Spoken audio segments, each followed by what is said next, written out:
Hello guys, welcome back to my YouTube channel BharathEduTech. From today we are starting a brand new series called JavaScript challenges. So where we'll learn JavaScript using Leetcode challenges. So our first challenge is write a function called createHelloWorld and it should return a new function and that function should always return hello world. For example, you can see here whatever the number of inputs or parameters that the function gets, it shouldn't consider that. It should neglect that and it should always return hello world. Okay, so let's do this.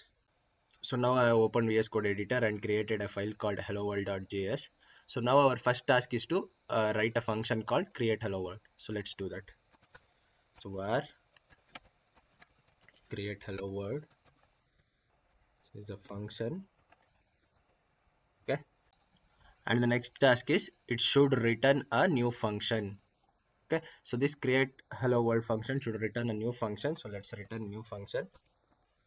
So it will return a new function. Yes. And our last task is this return function should always return hello world. Okay, so let's return hello world.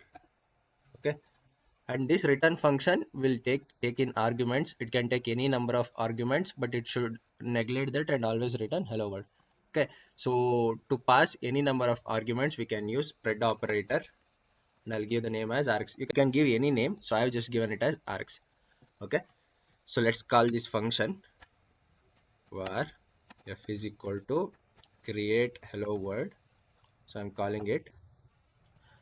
So when I call create hello world, so it will return this return function. So that will be stored in this f variable.